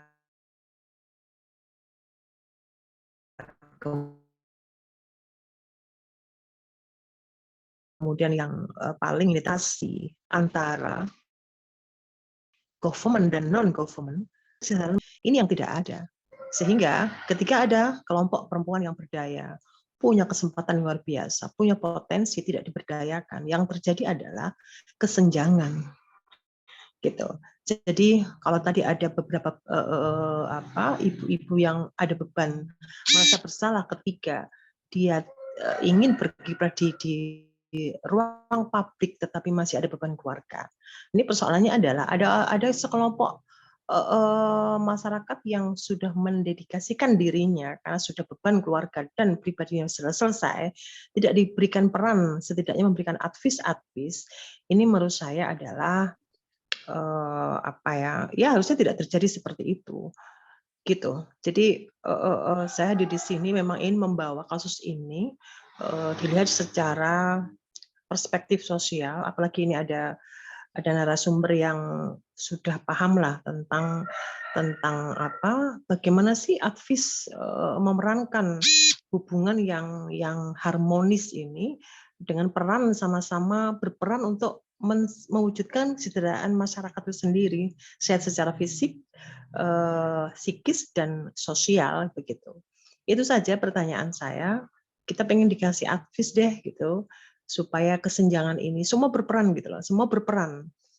Karena siapapun korbannya tidak perlu planning bed rest, tapi ini merupakan kewajiban bersama, dan ketika ada korban sebenarnya kita semua menangis gitu, bukan hanya ibunya tetapi semua menangis, perempuan-perempuan ini menangis begitu. Itu saja mungkin Ibu Husum, pertanyaan saya seperti itu. Nggih, matur nuwun. Baik, terima kasih Mbak Murti. Ini pertanyaan ini diarahkan ke Bu Ida atau Bu Nailatin, Bu Dr. Nailatin atau Bu Linda. Ngapunten, nggih. Monggo Katuran mungkin menanggapi apa yang disampaikan oleh Mbak Murti. Ini perlu kami sampaikan Bu Dr. Linda sama Bu Nailatin bahwa Bu Murti ini adalah salah satu LSM di Edelweiss yang ada di Kabupaten Bondowoso, juga sebagai partner di pengarus utamaan gender di Kabupaten Bondowoso. Monggo mungkin ada yang ini tanggapan dari Bu Linda sama Bu Nailatin.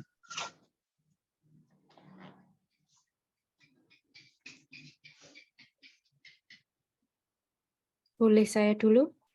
Monggo Bu Linda. Ya, jadi sama perasaannya sebenarnya dengan Ibu Murti ya. Kita juga akhirnya ketika ada masalah itu kita semua menyayangkan. Semua menyayangkan dan tidak ingin ini terjadi. Tapi satu hal yang saya tidak srek dengan Mbak Murti adalah kemudian di mana ibu-ibu yang di sekitarnya, kenapa harus ibu-ibu? Semua warga negara itu juga bertanggung jawab untuk keamanan semua orang loh. Yang namanya kekerasan seksual, jadi kami di PSG selama 2 tahun ini melayani aduan kekerasan seksual. Yang namanya kekerasan seksual itu berpotensi untuk menjadikan semua orang sebagai korban. Mulai dari bayi sampai manula, perempuan, bahkan laki-laki juga bisa menjadi korban kekerasan seksual. Sedangkan di balik itu, semua orang juga berpotensi untuk menjadi pelaku. Maka yang perlu kita lakukan bersama-sama adalah mencegah kita dan semua orang tidak menjadi korban sekaligus tidak menjadi pelaku. Kesadaran inilah yang harus dibangun kepada semua orang. Kita harus menyadarkan semua orang yang namanya kekerasan seksual itu tidak hanya terjadi di tempat-tempat tertentu, tidak hanya terjadi di luar sana dengan orang yang tidak dikenal, tidak. Tapi bahkan yang dilakukan oleh ayah kandungnya sendiri juga banyak loh kasusnya. Yang dilakukan oleh kakak kandungnya sendiri, oleh kakeknya itu juga banyak. Yang kejadiannya bahkan berulang-ulang. Tidak ada atau belum ada ruang aman di kita. Maka mari kita bersama untuk membangun kesadaran ini. Tidak ada siapapun yang boleh disalahkan dalam hal ini kecuali pelaku loh ya. Artinya apa? Awareness ini ayo kita bangun bersama. Kita nggak bisa menyalahkan ini Budinsos ini kemana saja. Tidak bisa begitu. Karena beliau juga sudah melakukan banyak hal untuk mencegah dan berusaha menangani itu. Demikian juga mungkin NGO, mungkin Mbak Murti juga saya yakin sudah berusaha untuk juga mengatasi masalah ini. Demikian juga dengan kami-kami yang ada di perguruan tinggi. Tapi ternyata masalah ini seolah-olah mengakar. Karena apa? Patriarki itu masih ada. Cara pandang orang terhadap perempuan yang sifatnya misoginis, yang selalu menganggap itu perempuan itu seolah-olah bisa menjadi objek dan seterusnya, itu masih ada dan itu masih terus dikembangkan. Bahkan kita sendiri itu seringkali menganggap korban itu sebagai orang yang berperan loh dalam kejadian yang menimpanya. Kayak seperti ini. Misalnya ada juga mungkin orang yang kok mau dia tinggal sama orang yang bukan siapa-siapanya. Nah, kita nggak tahu kondisinya kenapa dia sampai harus tinggal bersama bapak tirinya. Toh mungkin ada faktor tertentu yang memaksa dia seperti itu. Nah, untuk berikutnya ya kita harus melakukan secara bersama tadi untuk preventifnya seperti apa. Makanya dalam konsep yang desa ramah perempuan dan peduli anak itu ada unsur pengasuhan anak. Jadi ada dimasukkan salah satu unsur penting pengasuhan anak di mana ketika ada orang tua yang tidak bisa mengasuh anaknya dan itu maka harus dialihkan ke keluarga besar. Jika keluarga besar tidak bisa, maka desa harus punya mekanisme atau sistem yang menjaga supaya anak itu benar-benar mendapatkan haknya, termasuk diantaranya adalah terlindung dari tindak kekerasan seksual. Nah, jadi mari kita merenung bersama-sama untuk membangkitkan kepedulian ini loh, supaya kita mulai melihat, oh tetangga saya kok begini dan seterusnya. Nanti ketika kita merasa ada indikasi-indikasi tertentu yang itu mengarah kepada tindakan kekerasan dan lain sebagainya, kita itu sebenarnya punya kewajiban loh. Kita itu ikut bertanggung jawab di sini. Maka kesadaran inilah yang mari kita bangun bersama dan harapannya ketika sudah mulai muncul kesadaran ini, kita bergerak. Kita bersama-sama berjalan menuju satu titik di mana tidak ada lagi kekerasan seksual ataupun kekerasan dalam bentuk apapun yang bisa ditoleransi oleh masyarakat. Mungkin itu Mbak Bu Murti. Oke, terima kasih. Memang betul apa yang disampaikan oleh Bu Dr. Linda. Mungkin ada tambahan dari Ibu Dr. Naila? Oke. Terima kasih Bu Murti, Mbak Murti apa Bu Murtin ya, salam kenal. Saya selalu menghela nafas kalau setiap kasus itu muncul lagi, ada lagi, memang seperti gunung es ya, sebenarnya kasus itu banyak sekali, tapi yang muncul itu hanya 1, 2, 3, itu PR kita bersama Bu Murti ya. Dan kekerasan seksual itu yang dialami oleh anak-anak, dampak traumanya itu sepanjang hidupnya. Kayaknya mereka baik-baik, tapi sebenarnya tidak baik-baik. Saya sering mendapatkan rujukan dari LPSK Jakarta pada beberapa kasus anak yang jadi korban kekerasan seksual. Mereka butuh pertimbangan dari psikolog terkait dengan mereka perlu enggak untuk mendapatkan perlindungan. Atau misalnya ketika mereka dalam proses hukum, itu beberapa di pengadilan Jombang, kadang juga dari pengacara itu meminta kesiapan mereka untuk dalam proses hukum. Sering sekali orang terjebak pada apa yang nampak. Jadi nampaknya baik-baik saja, tapi mereka tidak baik-baik saja. Dari beberapa hasil tes psikologi, memang kondisinya tidak baik-baik saja. Sesuatu yang dia simpan, sesuatu yang apa ya? Saya itu kalau ketemu itu saya tidak kuat mesti saya tidak kuat di awal itu. Hanya saya membayangkan gini, anak seusia ini yang seharusnya dia bermain dengan temannya, dia mengembangkan dirinya, mulai mengenali potensinya, tapi kemudian tiba-tiba ada orang-orang terdekat dia yang menutup pintu bagaimana dia mencapai cita-citanya. Kalau saya boleh menyarankan, karena ini momen Hari Ibu dan itu terjadi di hari ini, rasanya saya bisa merasakan bahwa ini tercederai lah. Bu Dinsos juga mungkin merasakan itu ya. Jadikan namanya itu kalau saya di Jombang itu menjadi basis daerah untuk pendampingan komunitas, kolaborasi dengan semua elemen yang ada di Bondowoso. Dimulainya dari situ. Pemberdayaannya adalah pemberdayaan yang menyeluruh. Yang pertama kalau di psikologi itu pemberdayaannya adalah pemberdayaan terkait dengan aspek pengetahuan. Karena perubahan perilaku itu tidak bisa tiba-tiba tanpa ada perubahan pengetahuan. Jadi edukasi yang terus-menerus. Kalau mau menggunakan metodologi pendekatannya yang lebih efektif, itu memang participatory action research. Nah, kalau menggunakan PAR ini, satu kelebihan dari PAR itu adalah membangun critical thinking, critical awareness dulu, kemudian critical thinking dulu, kemudian akan tercipta critical awareness. Nah, kalau critical awareness ini sudah muncul, kesadaran masyarakat itu terbangun dengan sendirinya. Dan dia kemudian akan melakukan gerakan-gerakan terhadap apa yang harus dia lakukan di isu ini, atau fokus di misalnya di kekerasan seksual misalnya, atau kekerasan yang lain lah. Menjadi pointernya itu, pintu masuknya itu adalah di kekerasan seksual. Jadi harus dilakukan itu.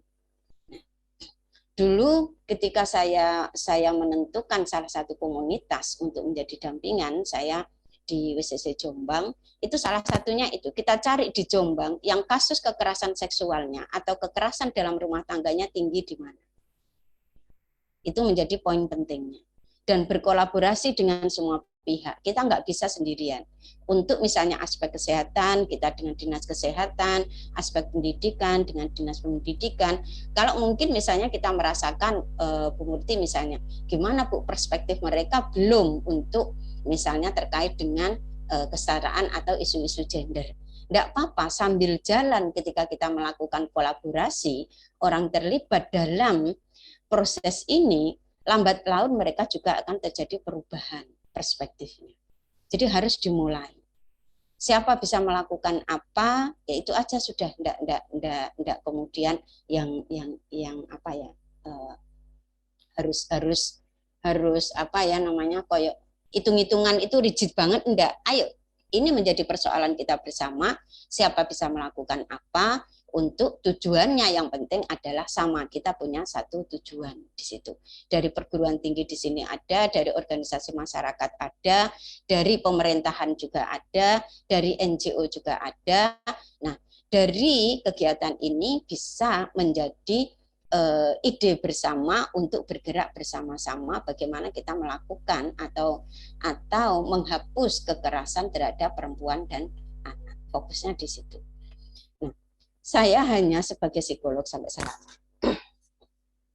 sebagai psikolog saya menitipkan itu, jangan terjebak dengan kayaknya dia biasa aja, udah kok Bu, dia sudah berteman dengan temannya, sudah tertawa, sudah ini. Tidak bisa, kondisi psikologis itu tidak bisa hanya dilihat dari casingnya. Harus dipahami betul, harus dilihat betul, dia butuh teman, dia butuh orang yang menggenggam lagi tangannya, merangkul dia, untuk anak-anak ini menapaki masa depannya. Saya kira itu untuk sebagai saran konkretnya ya Bu Murti. Monggo nanti saya bisa terlibat di mana. Kemarin itu saya dilibatkan di Jombang untuk membuat, karena memang kasus kekerasan seksual di Jombang itu terus dari tahun ke tahun meningkat, diminta untuk membuat modul pelatihan trauma healing. Trauma healing itu tidak bisa dilakukan sendirian oleh sebuah lembaga. Dinas meminta bagaimana modul ini bisa digunakan untuk banyak pihak. Karena trauma healing itu juga untuk pada anaknya, melatih pada anaknya bagaimana mereka mengatasi trauma, pada keluarga, terus kemudian juga pada masyarakat. Sehingga modul itu bisa digunakan oleh siapapun, dan kira-kira segmennya untuk 3 ini. Jadi butuh melibatkan masyarakat, keluarga, kemudian juga anak yang sebagai penyintas kekerasan seksual ini. Nah, monggo, saya sepakat untuk dimulai Bondowoso, punya komunitas dampingan yang orientasinya jelas ya Bu Sun ya. Nah, monggo, saya siap untuk misalnya support apa Bu Anis, monggo. Ya, makasih banyak Bu Nail. Nanti andai kata ada kesulitan terkait dengan pendampingan psikolognya anak, insya Allah saya akan konsultasi sama Bu Dr. Nail. Oke. Baik, untuk mempersingkat waktu, tadi ini sudah Pak Dr. Fatorosi present. Monggo Pak Dr. Katura Pak Dr. Terima kasih. Assalamualaikum warahmatullahi wabarakatuh. Waalaikumsalam. Waalaikumsalam warahmatullahi wabarakatuh. Ini mohon maaf saya off cam karena sinyalnya kurang baik. Kami dalam perjalanan. Bu Linda, Bu Naila, dan Bu Sumaryati serta Bu Anis, selamat dulu Hari Ibu ya. Mudah-mudahan Ibu benar-benar berperan untuk meningkatkan kesejahteraan keluarga. Karena memang saya pentingkan itu ke pemberdayaan ekonominya, karena saya dari Fakultas Ekonomi. Itu kalau Jeng Linda kalau tidak salah dari FISIP ya Jeng. Itu saya dari ekonomi. Nah, kebetulan baru-baru ini kami mau membuat kelompok masyarakat namanya Bumi Kencono. Jadi tapi Bumi Kencono ini bukan Bumi Kencono Bungu seperti kerudungnya Jeng Naila, bukan itu ya. Jadi Bumi Saya Kencono juga tok. ungu Pak Dokter. Oh nggih, Bu Sumaryati itu. Cuma kalau Bu Naila kan jauh. Jadi kalau ketemu Bu Sumaryati takut dimarahi kalau disebut-sebut. Oke. Nggih, apa itu? Bumi Kencono. Kemudian kami membuat sesuatu program. Jadi gini, kami kerjasama dengan Basnas Bondowoso. Nah, Basnas Bondowoso ini membantu pembuatan sapu ijo. Sapu ijo. Jadi sapu ijo ini dikerjakan oleh ibu-ibu. Nah, itu kami sinergikan dengan takmir masjid. Jadi takmir masjid yang mengkoordinir, kemudian yang mengerjakan itu ibu-ibu. Ternyata luar biasa. Akhirnya agar ibu-ibu itu mendapatkan pekerjaan dari takmir masjid untuk mengerjakan sapu itu, akhirnya anaknya itu suruh rajin untuk datang ke masjid. Itu. Ayo datang ke masjid itu loh. Kenapa? Ayo sekolah. Nah, itu. Mungkin kalau diteruskan ini nanti saya tidak dapat pekerjaan. Nah, dari takmir masjidnya. Ternyata sinergi antara takmir masjid dengan ibu-ibu itu setelah saya mendengar ular-ular dari Jeng Linda dengan Jeng Naila ini, ternyata itu adalah bagian dari pemberdayaan ekonomi yang tersinergi. Nah, permodalannya kami kami hanya UNED, hanya membantu manajemennya, permodalannya dari Basnas Bondowoso. Jadi satu paket pengelolaan ini kegiatan pembuatan sapu hijau itu. Jadi dengan demikian ternyata akhirnya mereka tambah sejahtera, anaknya tambah rajin ke masjid, dan lain sebagainya. Dan saya memang setuju kalau perempuan itu sejahtera akan membawa dampak kepada keluarganya. Jadi ayahnya sejahtera, kemudian anaknya sejahtera. Berbeda dengan laki-laki, kalau sejahtera biasanya kepingin kawin lagi. Itu jadi kalau perempuan saya setuju, makanya ada di koperasi itu tidak ada yang namanya koplak, koperasi laki-laki. Yang ada itu adalah kopwan, koperasi wanita ya. Kemudian ibu kota juga tidak ada bapak kota, yang ada ibu kota dan ibu jari. Luar biasa untuk perempuan itu ya. Jadi dengan demikian memang itu sampai kepada katanya hadisnya tadi dari Jeng Naila, al-jannatu tahta aqdamil ummahat. Surga itu terletak di bawah telapak kaki ibu. Luar biasa memang. Jadi dengan demikian kebetulan ini Jeng Naila dengan Jeng Linda kita sudah membuat yang namanya forum ya. Forum paguyuban lah gitu, program studi gender dan anak di Bondowoso yang sudah diikuti oleh 11 perguruan tinggi. Nah, ini dalam rangka masih mengidentifikasi ada 6 desa binaan di Bondowoso. Nah, berkaitan dengan kegiatan ke depan, mungkin contoh yang kami lakukan bersama Basnas tadi itu bisa direplikasi di Bondowoso. Yang kedua, mungkin bisa dibantu oleh Jeng Dina Jeng Naila, itu kedepannya mungkin ada dalam bentuk wujud penelitian atau kegiatan yang ditaruh di Bondowoso sehingga bisa kita kerjakan bersama dengan 11 perguruan tinggi itu Jeng. Saya kira itu. Nah kebetulan koordinasinya itu adalah Jeng Anis ya. Koordinatornya itu Jeng Anis, cuma tangannya melalui saya gitu. Pinter ini memang kepala dinasnya ini. Itu. Jadi koordinatornya itu kepala dinas, tapi yang disuruh bekerja itu saya gitu. Pinter memang itu. Oke. Jadi akhirnya menunjukkan bahwa adanya kekompakan antara perempuan dan laki-laki di Bondowoso gitu. Itu dan juga Pemda dan perguruan tinggi di Bondowoso.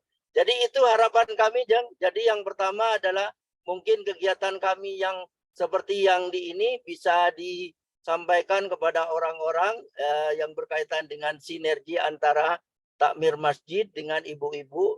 Kemudian yang kedua, kami berharap bantuan dari Jeng Linda dengan Jeng Naila itu ke depan. Saya kira demikian, kurang lebihnya mohon maaf. Mohon maaf karena ini saya kayaknya dengan Pak Muhid ini. Berarti ini perampok di sarang ini bidadari ini ya. Mohon maaf, terima kasih. Mohon maaf mengganggu para perempuan nih. Terima kasih. Wassalamualaikum warahmatullahi wabarakatuh. Terima kasih Pak Dokter. Ini ceritanya tadi Pak Dokter ini bercerita yang sudah dilakukan kiat-kiat yang ada di Kabupaten Bondowoso di bawah komando oleh Ibu Kepala Dinas Sosial P3A KB Kabupaten Bondowoso. Mungkin ada yang perlu ditambahkan terkait dengan yang disampaikan oleh Pak Dokter tadi, Bu Linda sama Bu Naila. Bu Dayat mungkin sekaligus closing statement, nggih. Closing statement. Langsung closing statement, nggih. Monggo, Bu Linda. Ini Bu Naila tadi yang on mic duluan, monggo. Saya dulu. Oke. Jadi idenya bagus, Pak Fatur Rozi ya. Sudah mulai ada pelibatan perempuan di situ di program-programnya. Tapi saya berharap program itu tidak mobilisasi perempuan, tapi lebih bagaimana membangun partisipasi perempuan. Harapan saya itu, ya. Jadi beda antara mobilisasi dengan partisipasi. Saya sangat mengapresiasi kegiatan itu. Nah, harapan saya itu, Pak, tidak mobilisasi tapi partisipasi perempuan pada tahap itu. Oke. Semoga nanti suatu saat kita bisa bekerja sama, entah dalam riset atau dalam pengabdian masyarakat ya. Saya senang sekali kalau bisa berkolaborasi antara UIN Sunan Ampel dengan UNED ya, Universitas Jember. Oke, terima kasih Bu Sum, terima kasih Bu Linda, Bu Ani, semuanya. Saya berharap bahwa Hari Ibu ini menjadi momen penting kita semua sebagai perempuan, sebagai ibu, untuk merefleksikan diri bagaimana kita memaksimalkan potensi kita yang terbaik agar tercapai tujuan kita bersama, yaitu khairun nas anfa'uhum linnas. Saya kira itu. Terima kasih. Saya mohon maaf yang sebesar-besarnya bila ada hal-hal yang kurang berkenan atau masih belum bisa maksimal. Ihdinas siratal mustaqim, wabillahi taufiq wal hidayah, waridha wal inayah. Wassalamualaikum warahmatullahi wabarakatuh. Waalaikumsalam warahmatullahi wabarakatuh. Bu Dr. Linda, closing statement. Baik, saya menyambung dari Bu Naila. Saya sepakat. Jangan hanya mobilisasi. Jadi kadang kita itu terjebak antara memberdayakan dengan memanfaatkan. Jadi ketika kadang perempuan-perempuan itu disuruh melakukan sesuatu yang akhirnya justru menjebak mereka pada beban, menjadikan mereka bertambah beban. Mengurus rumah tangga itu sudah berat loh. Belum lagi kalau anaknya banyak dan seterusnya, belum lagi kegiatan pengajian itu, kalau kita itu pengajian seminggu itu bisa 2 atau 3 kali kan. Nah, itu juga belum kegiatan kemasyarakatan yang lain. Nah, yang terpenting adalah setidaknya kita mengacu bagaimana ketika perempuan melakukan aktivitas mungkin yang kita sebut sebagai pemberdayaan di sektor ekonomi, perempuan itu bisa mendapatkan akses terkait dengan mungkin akses terkait dengan informasi, akses terkait dengan bagaimana dia mengembangkan diri dan seterusnya. Kemudian bagaimana dia benar-benar berpartisipasi. Jadi dia benar-benar terlibat secara sepenuhnya. Secara sepenuhnya ini dalam hal ini ya dia dengan kesadaran dirinya. Kemudian dia memiliki kontrol atas apa yang dia lakukan. Bukan hanya menjadi objek dari kita yang selama ini merasa memberdayakan. Berikutnya adalah dia mendapatkan manfaat dari apa yang sudah dia lakukan itu. Terlepas ini pemberdayaannya di bidang ekonomi, politik, maupun yang lain-lainnya, 4 hal itu bisa menjadi patokan bagi kita supaya ya yang kita anggap sebagai memberdayakan itu benar-benar memang membuat perempuan ini semakin berdaya. Membuat sapu oke, berikutnya diajari bagaimana cara packaging, bagaimana dia bisa mampu mengakses pasar, bagaimana dia bisa mampu menjadi manajer dalam usahanya, dan seterusnya. Mungkin itu senang sekali Pak Torosi, jadi jenengan nggak pernah ke Jember tau Pak? Saya kok jarang ketemu jenengan. Ya. Wah, ketangkap basah ini. Ya, mungkin untuk kedepannya senang sekali jika bisa berkolaborasi dengan Bu Naila juga. Monggo kita nanti bisa menggarap sesuatu yang bisa kita lakukan bersama. Nggih, matur nuwun. Matur nuwun Bu Dr. Linda. Nggih, terima kasih semuanya kepada para narasumber, 2 Ibu narasumber tadi. Baik, karena waktu sudah beranjak mau masuk jam 4, kita mungkin webinar yang dilaksanakan pada sore hari ini kita segera akhiri, dan sebelum kita akhiri mari bersama-sama kita, karena ini merupakan momen Hari Ibu, mari kita bersama-sama mendengarkan lagu himne Hari Ibu.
Terima kasih kepada semuanya, dan juga sebagai dokumen kita, mari semuanya kita on cam, semuanya kita foto bersama-sama.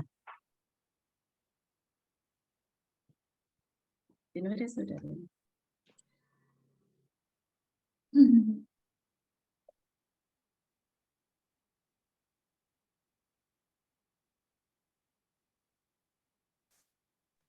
Baik, dimulai dari halaman pertama. 3, 2, 1. Lanjut yang halaman kedua, 3, 2, sudah. Baik, terima kasih. Demikian acara webinar peringatan Hari Ibu ke-94 tahun 2022 dan semoga bermanfaat bagi kita semuanya demi untuk menguatkan para perempuan, para ibu kita, yaitu untuk menjadikan perempuan-perempuan yang hebat dengan berbagai macam peran tadi sudah disampaikan, sehingga kita peran kita baik itu sebagai ibu, sebagai pendamping suami maupun sebagai anggota masyarakat betul-betul menjadi perempuan-perempuan yang hebat. Demikian dari kami, dan sekali lagi saya mengucapkan banyak-banyak terima kasih kepada Ibu narasumber, yaitu Ibu Dr. Nailatin beserta Ibu Dr. Farida, juga semuanya yang ikut tergabung dalam kegiatan webinar peringatan Hari Ibu tahun 2022. Demikian, kurang lebihnya mohon maaf, kami akhiri. Wassalamualaikum warahmatullahi wabarakatuh.